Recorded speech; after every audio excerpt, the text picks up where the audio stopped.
Hey friends, welcome back. So we're going to pick up where we left off, and this was Romans 5:12. We talked about this in the last video, where Paul had said, "Wherefore, as by one man sin entered into the world, and death by sin, and so death passed upon all men, for that all have sinned." And now we look at verse 13.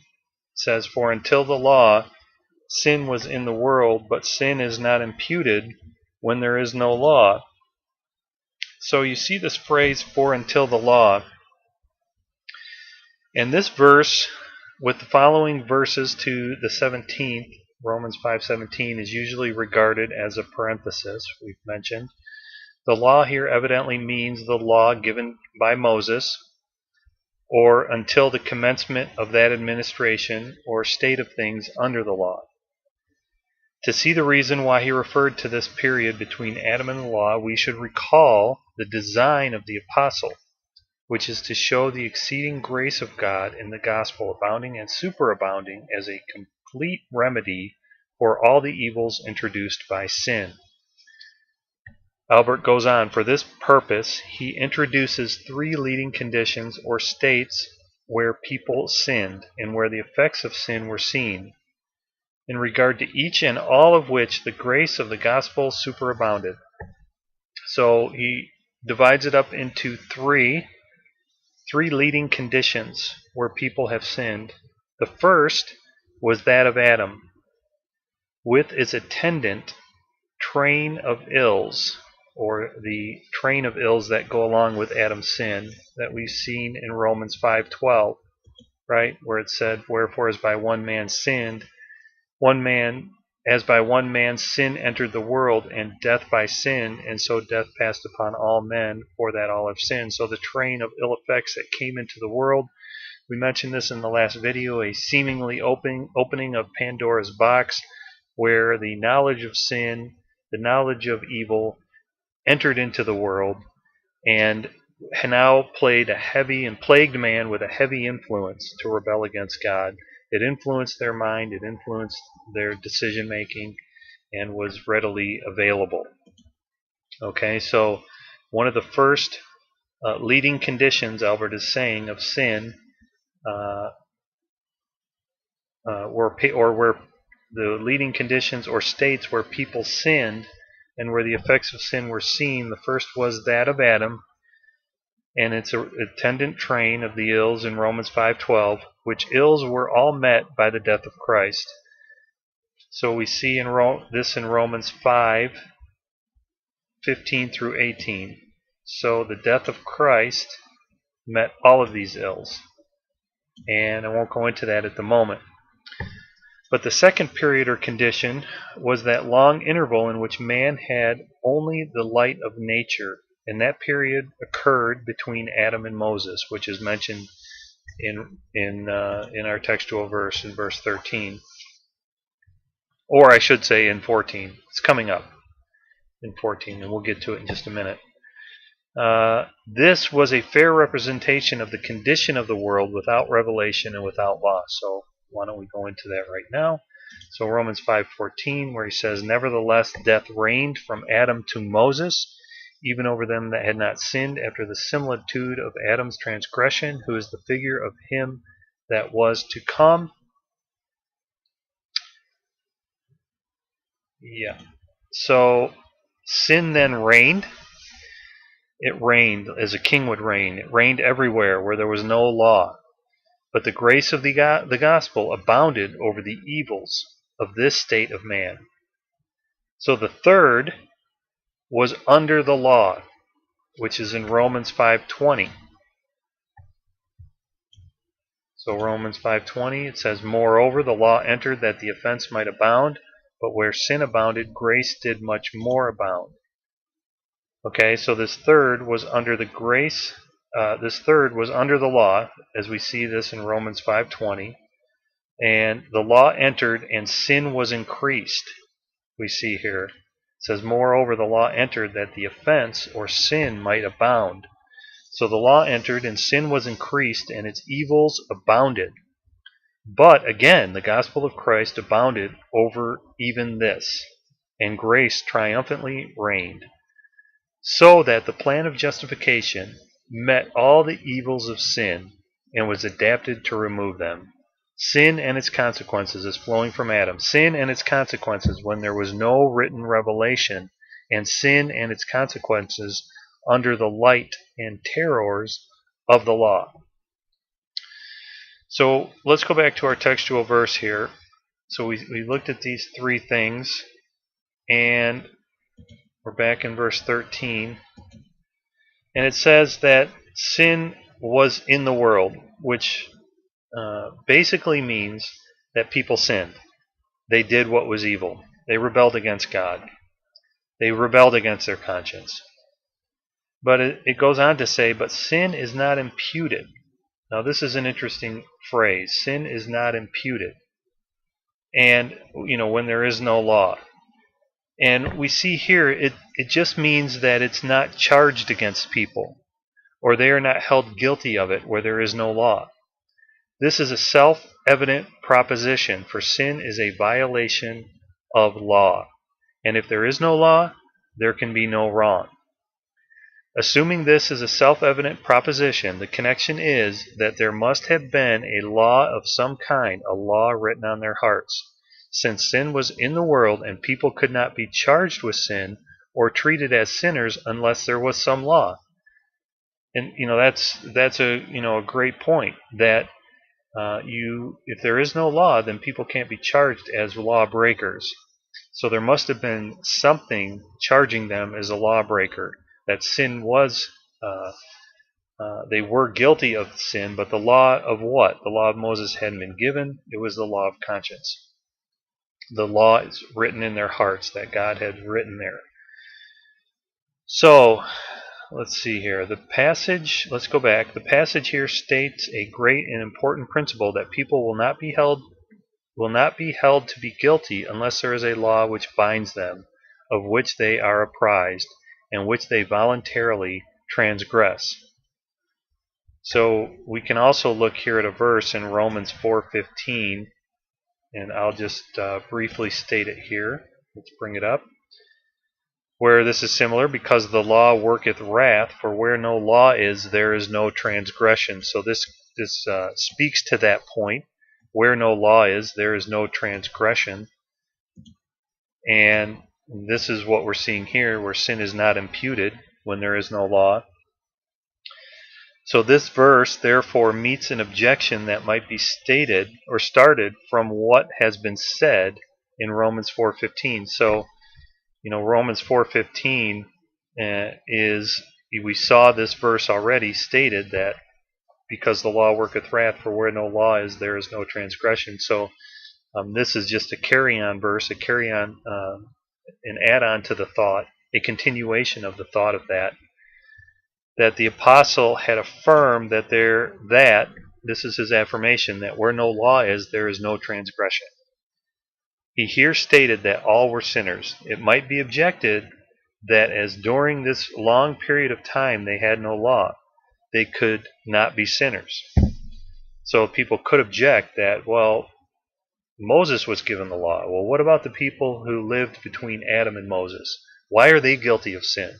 They didn't have the revealed law of God, but here he's saying that all are sinners, and that they are all guilty of sin. The people between Adam and Moses were guilty of the law, breaking the law of conscience, breaking the law written on their hearts by God himself, even though they didn't have the official writings of Moses that God revealed to Moses on Mount Sinai. Okay? So let's go back. It might be objected that as during this time period between Adam and Moses, they had no law and that they could not be sinners. Well, to meet this, he says that people were then in fact sinners. Paul is saying this, and were treated as such, which showed that there must have been a law. So Paul is going to explain that people were treated as sinners, even though they didn't have the law, even though they lived before Moses. They didn't have the law, but they were treated as sinners. So there must have been a law, because sin can't be imputed without no law. Unless there's a law, they can't be guilty of the sin. So there must have been a law, and it's the law of conscience. It's the law that God has written on a man's heart, where they intuitively know what God expects of them and what is right and wrong. That's why today, when you go around the world, around the globe, even in the most remotest parts of the world, men will know that they're guilty before a holy God because they know that they violated His laws. They know that they violated the laws written on their heart. Their conscience bears witness with them, that inner judge that we talked about so long ago. All right, let's move on to the next verse. We're going to go to Romans 5:14 now, and let's see what it has to say. So it says, "Nevertheless, death reigned from Adam to Moses, even over them that had not sinned, after the similitude of Adam's transgression, who is the figure of him that was to come." So we see this term "nevertheless," or "notwithstanding," or in spite of this, that sin is not imputed, or nevertheless, sin is not imputed where there is no law, yet death reigned. So, hold on.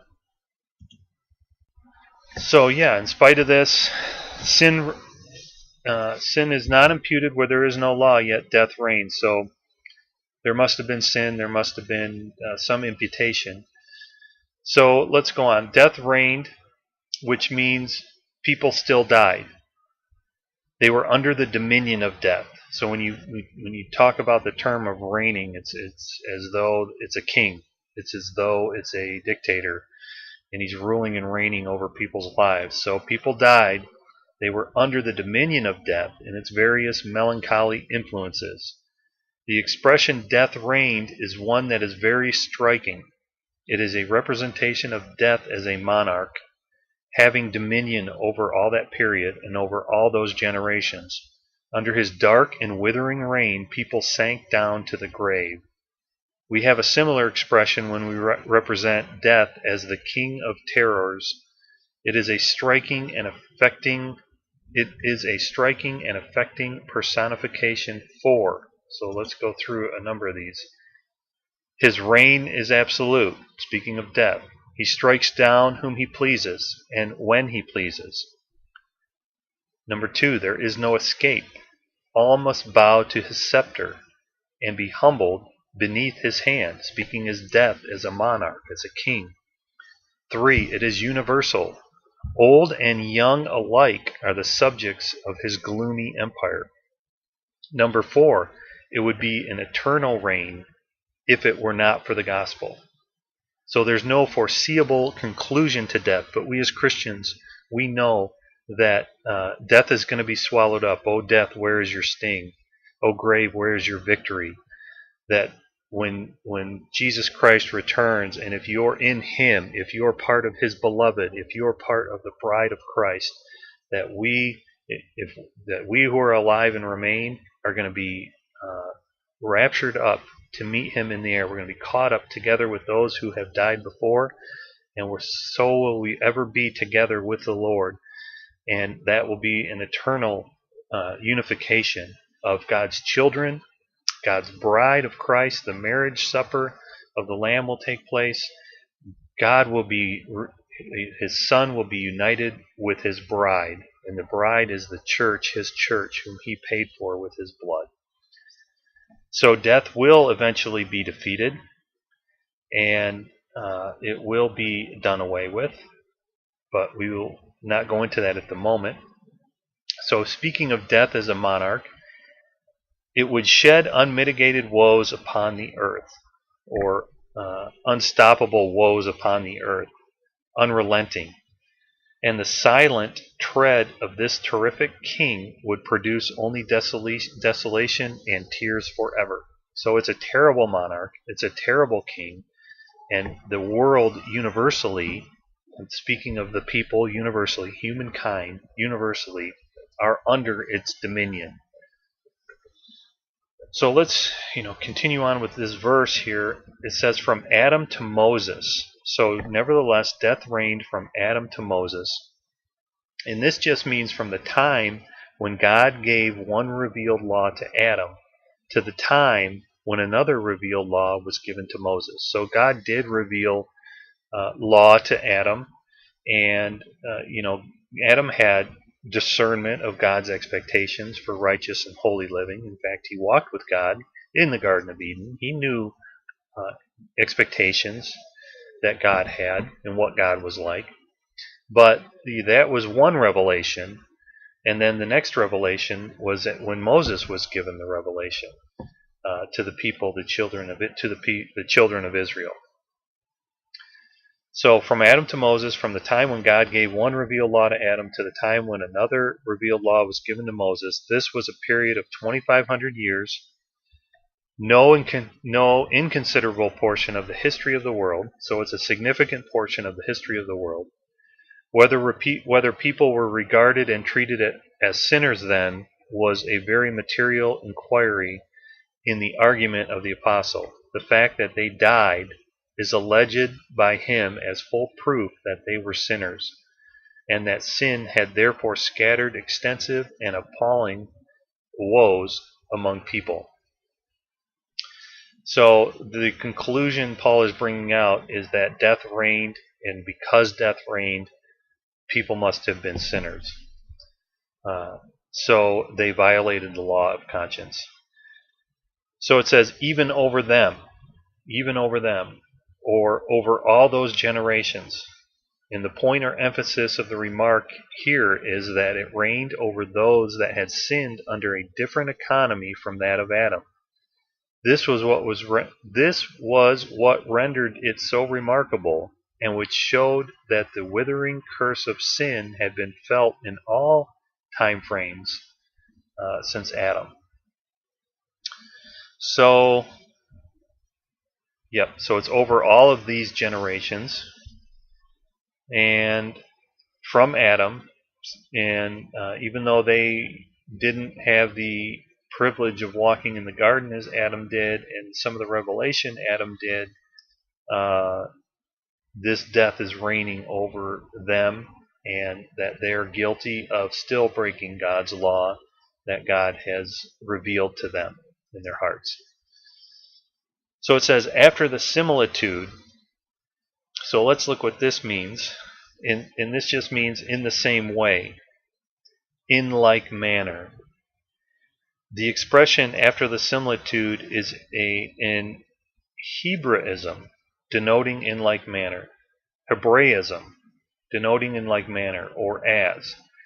The difference between their case and that of Adam was plainly that Adam had a revealed and positive law, and they had not.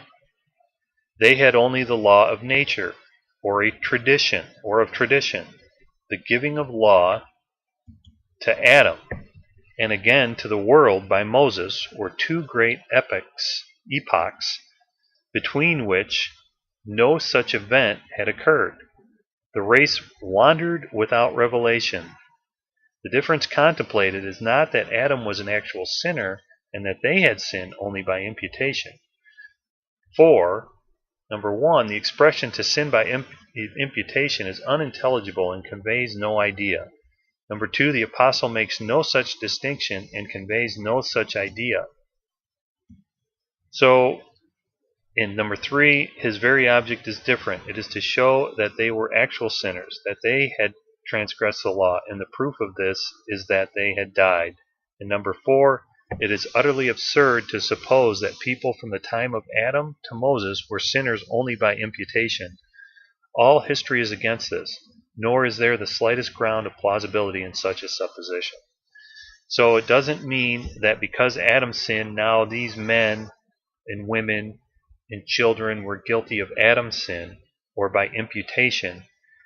No, it means that they had at some point violated God's commandments, God's expectations, when after reaching the age of accountability, after reaching an age where they know to make a willful transgression of the revealed light, the revealed law of God. So it doesn't apply to babies. It doesn't apply to infants who don't have a developed mind or developed reason, or do not even know of a moral decision. there has to be some age of accountability when God begins to hold them accountable. Okay, so he's not saying. So what he's saying here after the similitude, that it's in the same way or in like manner. They did it with their reason. They did it with their understanding.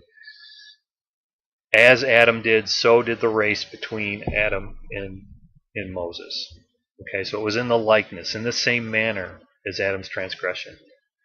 So we see the phrase of Adam's transgression, and this just means when he broke a plain, positive, revealed law. So again, it was a plain, positive, revealed law. Adam understood God's expectations. Do not eat of the tree of the knowledge of good and evil, lest ye die. And the day that you eat thereof, you will die, which he did spiritually. He was separated from God and not being allowed in his fellowship anymore. And, this is what happens. This must be the same then between Adam and Moses, is that men have to positively break a revealed law of God that they understand that God doesn't want them to do. So that's what it means. It's in the similitude of Adam's transgression. Adam understood it, and so did these sinners between Adam and Moses. Okay. So the transgression was the open violation of a positive precept. There's the violation of the laws communicated in a different way by tradition, reason, or conscience. So the people between Adam and Moses they violated the laws communicated in a different way, where Adam had them revealed directly by God. Now it's revealed by tradition, reason, and conscience, or the law written in their hearts. So now there's a big discussion. Many commentators have supposed that infants are particularly referred to here. Augustine first suggested this, and he has been followed by many others, John Calvin, Martin Luther. But probably in the whole compass of the expositions of the Bible, there is not to be found a more unnatural and forced construction than this. So, in essence, this is not covering infants. And this is to sum this area up, this is a moral, willful transgression, as it's stated in the New Testament, that breaking of the law or sin is the willful transgression of the law. You have to actively know and willfully set out to break God's law and to violate it. And so an infant doesn't have the capacity. It's not developed mentally or morally to that level. So to assume that yes, they still die. Yes, there is still death, but they haven't sinned after the similitude of Adam's transgression, is all Paul is bringing out here. The physical death that has come upon man has come upon all men universally, and I think we're going to get into that in a little bit. And yet, morally, God doesn't treat them as sinners until an age of accountability. And what that age is can only be guessed. I don't know. Only God is wise enough to know for each individual when they morally choose, when they know what's right or wrong, and when they begin to rebel against the light that they've been revealed, and when they have the capacity to know. I mean, most people can't even remember hardly anything, before the age of 6. And so, it's probably different for each person to some degree, but God is a moral, righteous judge. He's not going to hold someone accountable that doesn't even know that they're committing a sin. So they wouldn't be sinning. Babies or young people before a certain age before this age of accountability, wouldn't even be able to sin after the similitude of Adam's transgression. They just don't have the capacity of understanding. But there is an age, and that could be younger for some than others. I don't want you to, God is the righteous judge of that age. So the apostle makes no mention of infants. He does not in the remotest form allude to them by name. the scope of his argument is against it. Did infants only die? Were they the only persons that lived in this long period? Or I should say, did infants not die? Or did they? Sorry, I'm trying to understand his notes. Were they the only persons that lived in this long period? His argument is complete without supposing that he referred to them. The question in regard to this long interval was whether people were sinners, and yes, says the apostle, they died, death reigned, and this proved that they were sinners. If it should be said that the death of infants would prove that they were sinners also, then he is saying he would disagree. That it does not mean, because people will go off Augustine's argument and say, well, because man was born into sin, that he has this sinful nature, and Augustine taught that the sinful nature was transmitted through the sexual intercourse between a man and a woman. Because lust was involved, this sin then was commuted to the child. So it was almost as like DNA. And it wasn't not a willful transgression of the law, but it was a substance. It was a metaphysical substance. And, if it were a substance, well, let's get it removed. Why don't we have it removed? If you can see it under a microscope, let's get it removed from us. But it's not. It's a willful transgression. So that's why Augustine is wrong. That's why Augustine also believed in infant baptism. And, it also gets pretty dicey when people believe that sin is transmitted through the parents. It gets into blood transfusions. Like Jehovah's Witnesses believe that they can't have blood transfusions. They got to be careful who they get the blood from, because they might get a sinful man's blood, and that would turn them into a sinner. That somehow sin is a blood-borne substance that's transmitted from human being to human being, which it's not.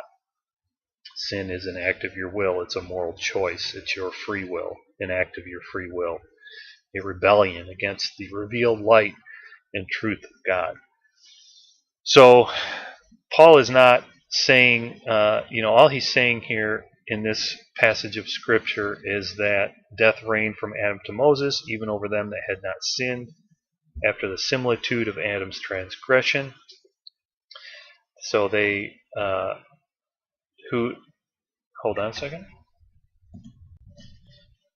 So, just looking at this closely, it's quite a confusing verse, but it's basically saying that death reigned. So death had dominion from Adam to Moses, even over them that had not sinned after the similitude or the likeness or in the manner of Adam's transgression. So what it's saying is that death had dominion universally over the whole human race, whether it's an infant or whether it's an adult who had a conscience, developed conscience, that death still had dominion over either case. So the infant wasn't held guilty, and the adult could have been held guilty, which would have been in the likeness of Adam, in the similitude of Adam's transgression, where he understood. So many of the adult world, they understand, but the infant doesn't. But yet, universally, all die. Even children, even babies die in this, who are innocent, who have not committed sin. So death reigned. So the consequence, all Paul is saying here is the consequence of Adam's transgression was death upon the human race, physical death, not moral death, not spiritual death, because an infant is not morally dead when he's born. He's innocent, and if he were to die between, let's say, ages of 0 and 2 at least, it may be further for some people. This is not a hard time frame. I'm just using this as an example.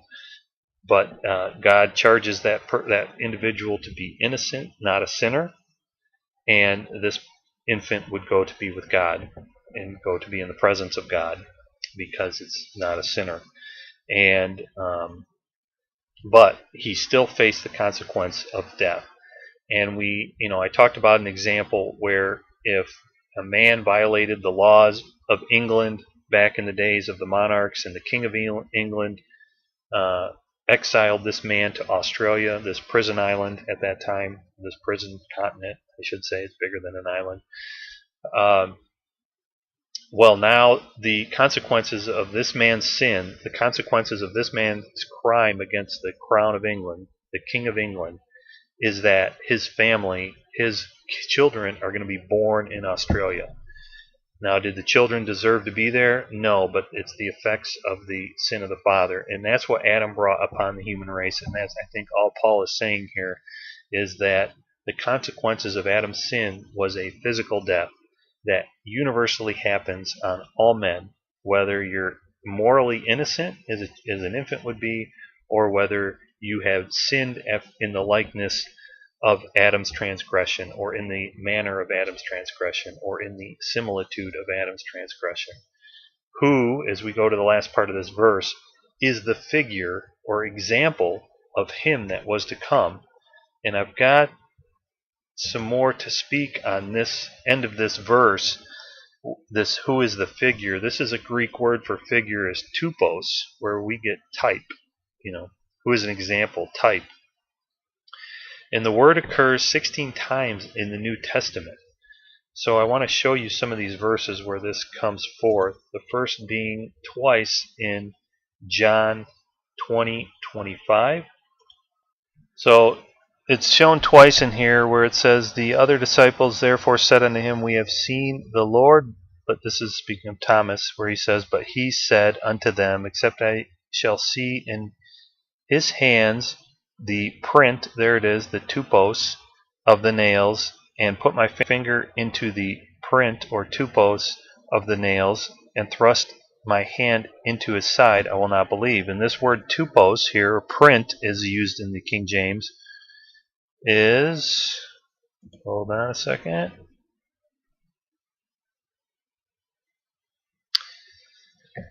it is a die that is as struck, like a tool or a die that strikes a piece of metal or forms plastic, a stamp or a scar.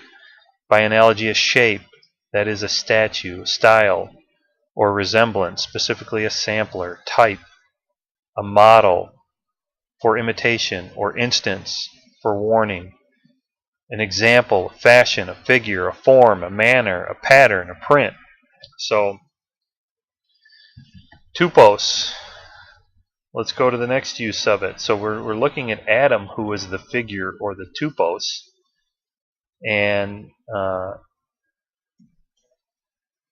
who is the figure. Let's go now to Acts 7:43. Let's stay on this thought of tupos, where it says, "Yea, ye took up the tabernacle of Molech and the star of your god Remphan, figures," there it is, "which ye made to worship them, and I will carry you away beyond Babylon.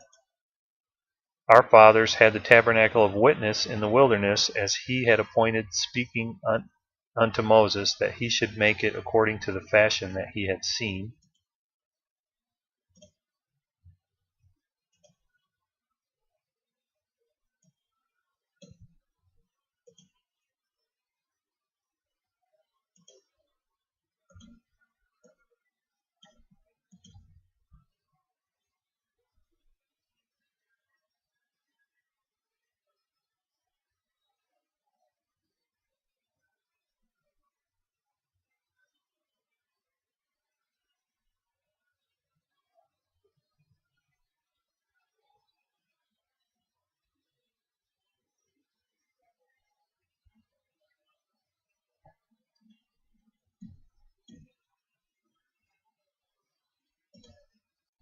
Sorry for that break. Had to just double check where that was. And so in verse 743, we saw that figures, that's the word tupos, and then in 744 that our fathers had the tabernacle of witness in the wilderness, as he had appointed, speaking unto Moses, that he should make it according to the fashion. Right there, fashion is tupos, that he had seen.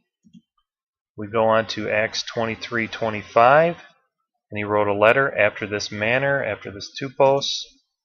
Romans 5:14, which we've been discussing, who is the figure tupos of him that was to come.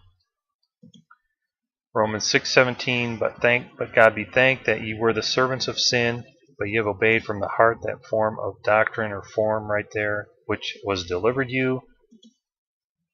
1 Corinthians 10:6, now these things were our examples, or tupos, to the intent we should not lust after evil things as they had lusted. 1 Corinthians 10:11, now all these things happened unto them for ensamples, or tupos, and they are written for our admonition, upon whom the ends of the world are come.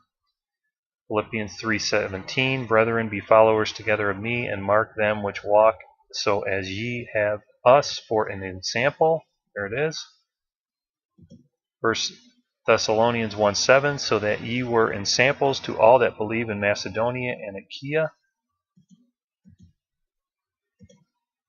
2 Thessalonians 3:9, not because we have not power, but to make ourselves an ensample unto you to follow us. This is Paul over and over again, using this word tupos. 4:12, 1 Timothy 4:12, let no man despise thy youth, but be thou an example, there it is, tupos, of the believers, in word and conversation and charity and spirit and faith and purity. Titus 2:7, in all things showing thyself a pattern, right there, tupos, of good works and doctrine, showing uncorruptness, gravity, sincerity. Hebrews 8:5, who serve unto the, there it is, example and shadow of heavenly things, the tupos and shadow of heavenly things, as Moses was admonished of God when he was about to make the tabernacle. For see, saith he, that thou make all things according to the pattern. Looks like it's twice there, showed to thee in the mount.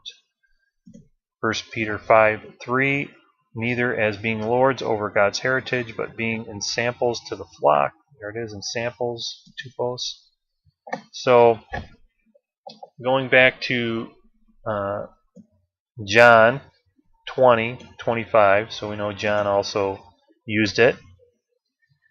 So it properly means, this word tupos, which I gave you the Strong's definition in the Greek concordance. Number one, it means any impression, note, or mark which is made by percussion, or as in a percussion instrument, as striking a cymbal or with a hammer. It's made by percussion or in any way, like as in John 20:25, the print of the nails, or type, tupos, of the nails. Okay, that there was a mark left over that was made by this percussion, this impact. Or number two, it means an effigy or an image which is made or formed by any rule, a model, a pattern, as we saw in Acts 7:43, right?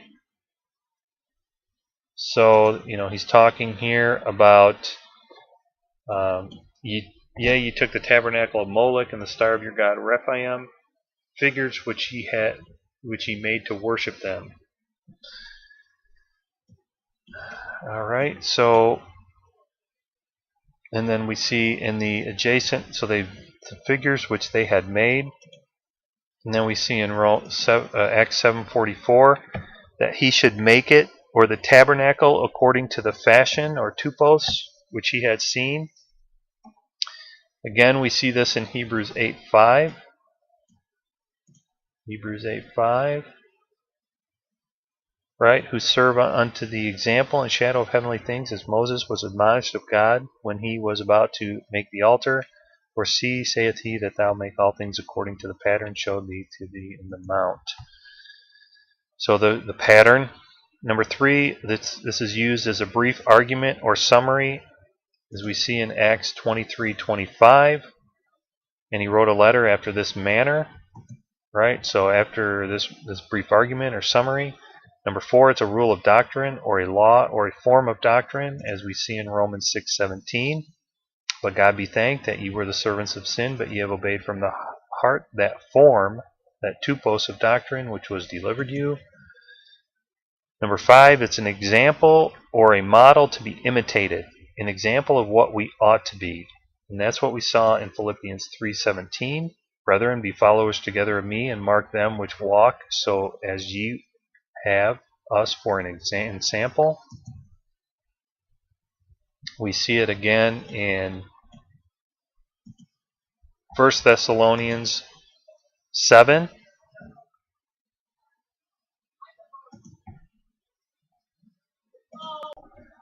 says, so that ye were in samples to all that believe in Macedonia and in Achaia. Then we got 2 Thessalonians 3:9.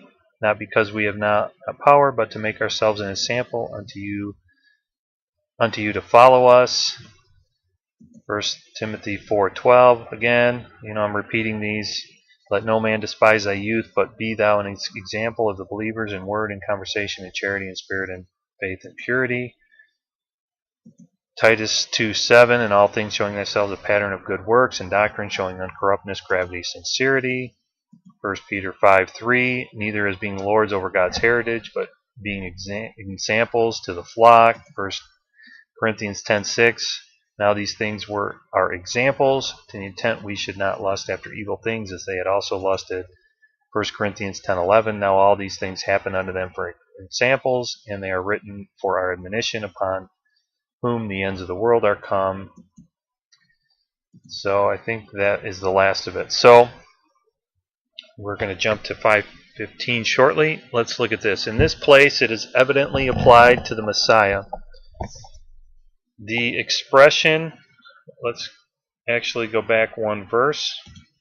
So this word tupos in Romans 5:14 is evidently applied to the Messiah.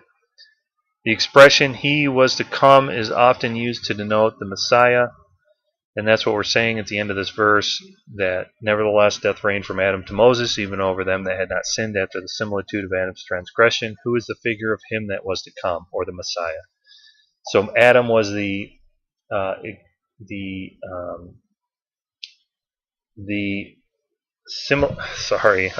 lost my train of thought. That nevertheless death reigned from Adam to Moses, even over them that had not sinned after the similitude of Adam's transgression, who is the figure. So Adam is the figure of him that was to come, which is Jesus the Messiah, or the Messiah. So it's applied to him. It means that there was in some respects a similarity between the results of the conduct of Adam and the effects of the work of Christ. It does not mean that Adam was constituted or appointed a type of Christ, which would convey no intelligible idea, but that a resemblance may be traced between the effects of Adam's conduct and the work of Christ. It does not mean that the person of Adam was typical of Christ, but that between the results of his conduct and the work of Christ there may be instituted a comparison. There may be traced some resemblance. That's what we're looking for here. What that is stated in the following verses, which we're going to get into, and it is mainly by way of contrast that the comparison is instituted, and may be stated as consisting in the following points of resemblance or contrast. So it's a comparison or contrast. So like comparing the positive with the negative of one with the negative of the other. And we're going to see in verse 15 some of this played out. We're not going to go through 15 today, but I'll just carry this thought out. In this contrasting comparison is probably the best way to say it.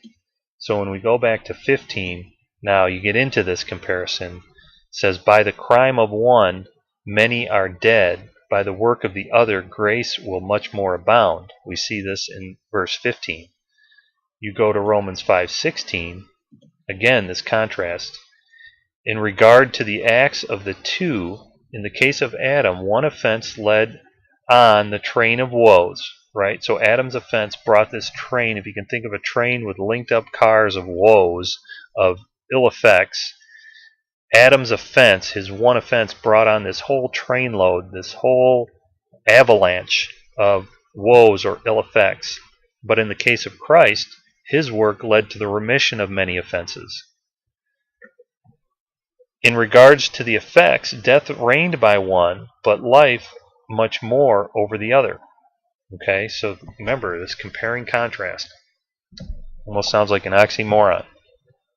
So those were the contrast, 15 and 16. Now the resemblance we see it says, by the disobedience of one, many were made sinners. By the obedience of the other, many shall be made righteous. So that gets into verse 18, where it says, therefore, as by the offense of one, judgment came upon all men to condemnation, even so by the righteousness of one, the free gift came upon all men unto justification of life.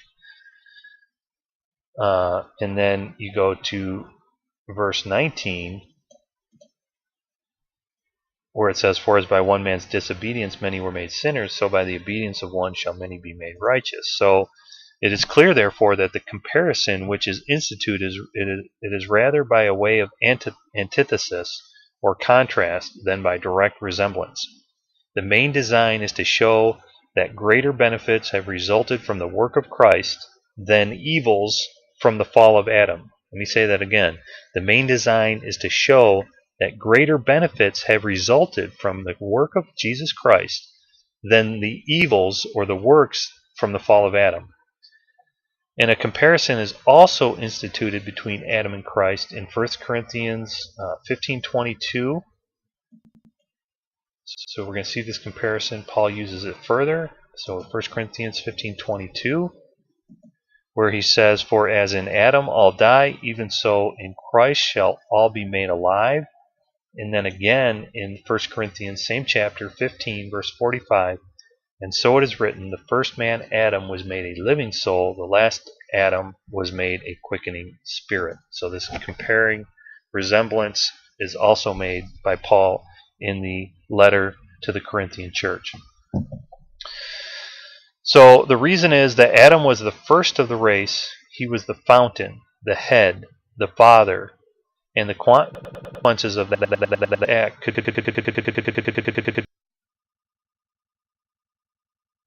with him. All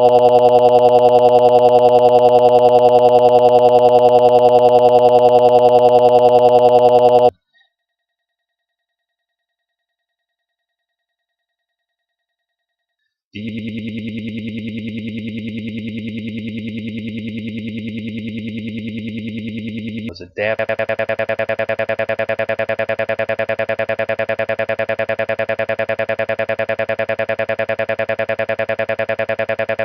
Acknowledged.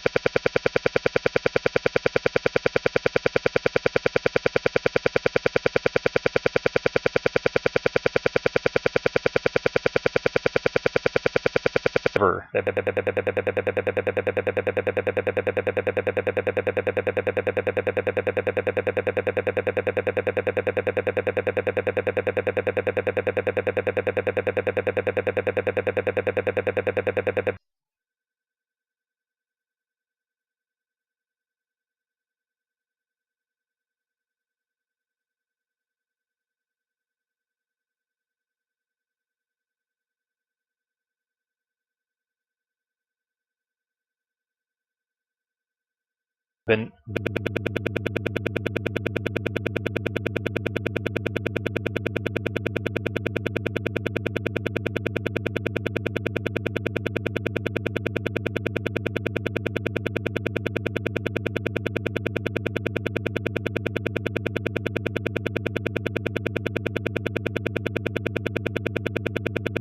and it's more.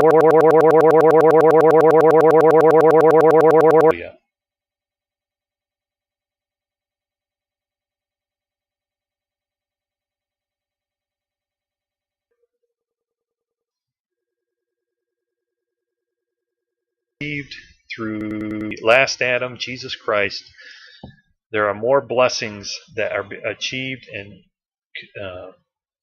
put upon, made available to mankind, redemption from their sin, than the loss that happened through Adam with his first sin, and all the pain and suffering and death that brought. Now there is a plan of redemption, a path back through Jesus Christ. If you'll only believe and repent and trust in Christ, we can have everlasting life. Hallelujah. So let's end there. So we made it through Romans 5:14, and we'll carry on with this comparing contrast, resemblance and contrast between Adam and Christ, as Paul will bring out in the next verses. We'll go more in depth and we'll make sure we have a thorough understanding. So God bless everyone, and we'll see you in the next video.